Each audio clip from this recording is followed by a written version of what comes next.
Hello and welcome to Power the People with me, Graeme Pryce.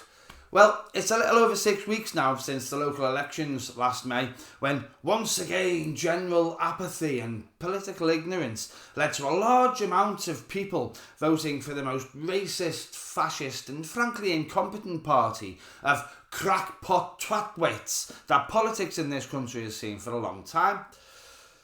Despite the Lib Dems actually being the third largest party after the Tories, you would never have known that in the run-up to the locals, as the media completely ignored their 70-odd MPs and instead treated Nigel Farage like he was already the Prime Minister and they were just waiting for the rest of the country to realise that.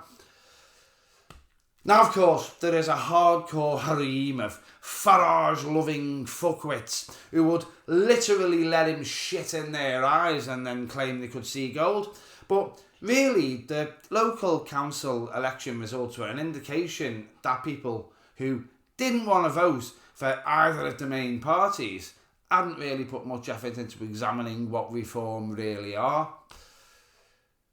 Strangely enough, it seems that there are quite a few reform candidates who didn't actually expect to win and have just turned out to be sickening individuals with far-right views or disappeared up their own arses within a few days of taking office for varying reasons. Let's have a quick look at them right after this. 'Tis Power to the People with Graeme Pryce, where sometimes he's naughty or nice. If you like the vibe, hit like and subscribe.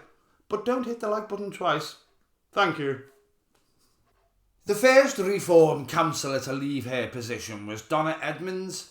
The official reason for her suspension and subsequent removal from the party was because she posted on Twitter her intentions to defect as soon as Rupert and Ben start a newer, more racist party. She's as delightful a specimen as you would expect for a reform wanker. She has, in the past, suggested there should be a statue of Tommy Robinson in every town centre and that businesses should be able to refuse services to LGBTQ people on the basis of their sexuality. She fucked off on the 4th of May. Let's hope that's the last we see of her. Luke Shingler was the next councillor to drop reform, though in his case it seems to be because he's employed by the Royal Air Force for the next 18 months and the RAF don't allow their employees to represent political parties or organisations. To this end, he's changed from representing reform to being an independent, except he isn't independent. His Twitter feed is still covered in reform propaganda and he's basically exploiting a loophole. Obviously, nobody is doing anything about the fact that he's very clearly being dishonest, though, you know. The next to go was Desmond Clark, who seems to possibly not be quite as much of a nasty racist arsehole as some of his reform brethren, but obviously he never expected to win his seat. I'd imagine he was doing some proper gammon raging over a pint in his local about immigrants, and somebody suggested he run for office.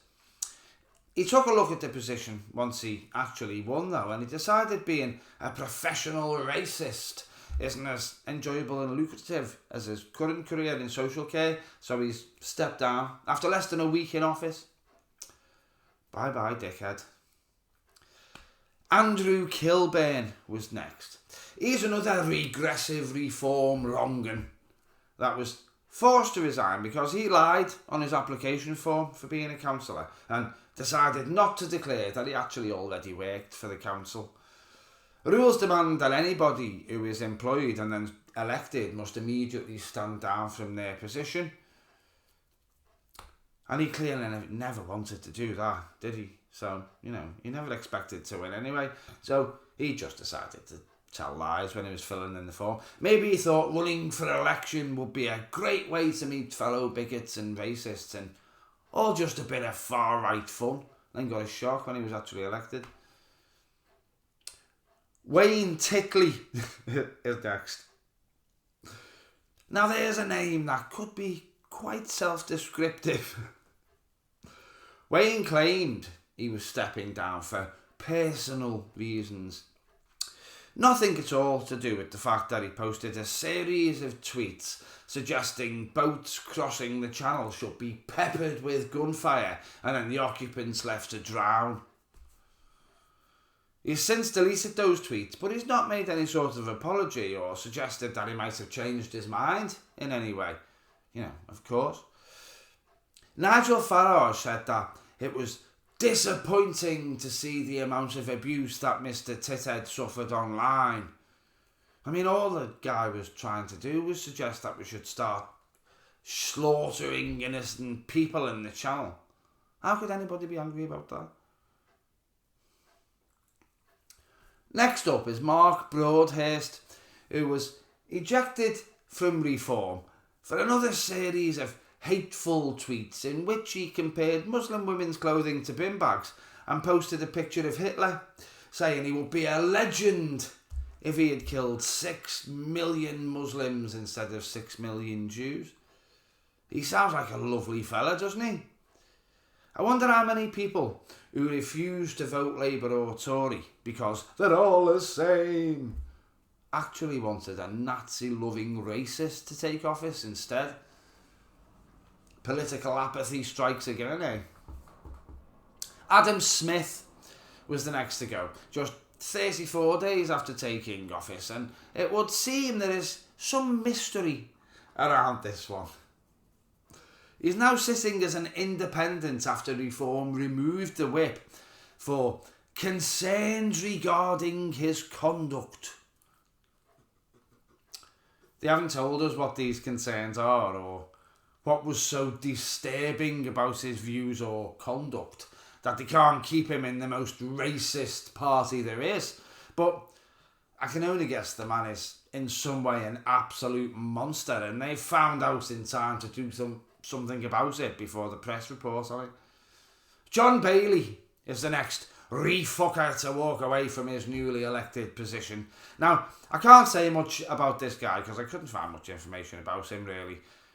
Apart from his reasons for resigning being listed as having health problems, there was nothing really damning that I could find about him. But let's be honest, he's unlikely to be a well-adjusted and decent chap if he wanted to stand as a Reform councillor, is he?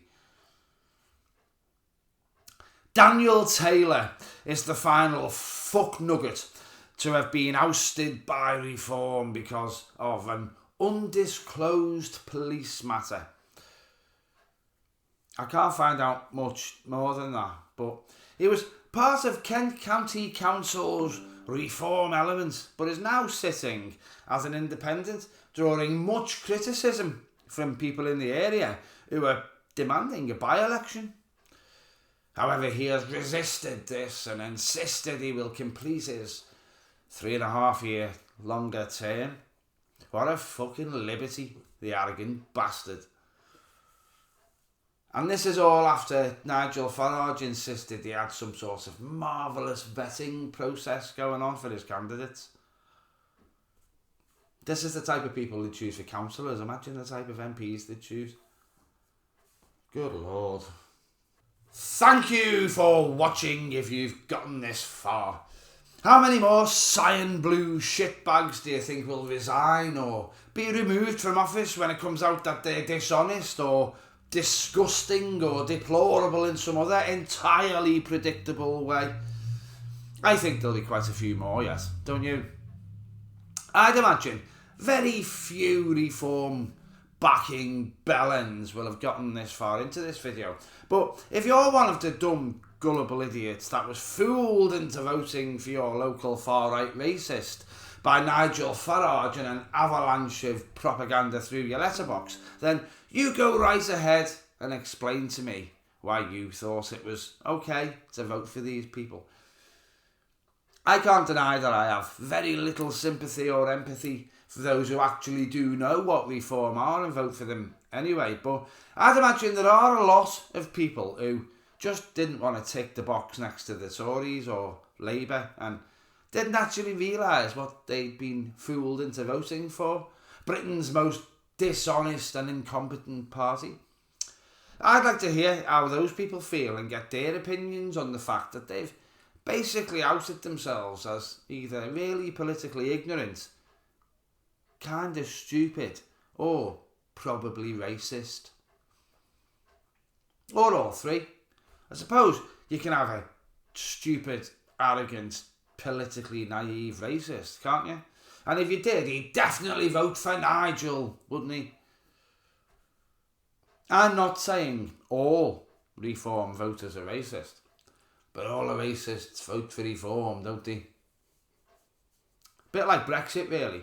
And that turned out so well, didn't it? I'll keep an eye on how many more refuck idiots leave the party, and if you'd like to help with my battle against bullshit, you'll find the links to PayPal, Patreon and the Buy Me a Coffee page, radically resigning for reasons unknown, in the descriptions box. And the join button for memberships is, as always, below. Now that isn't all I have to say, but it is as much of what I've got to say as I'm going to say today. Ta-ra.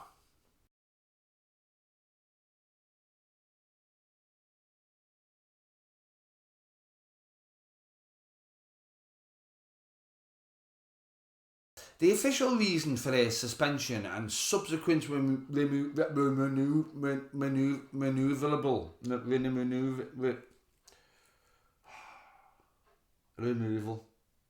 is the word I'm trying to say. Removal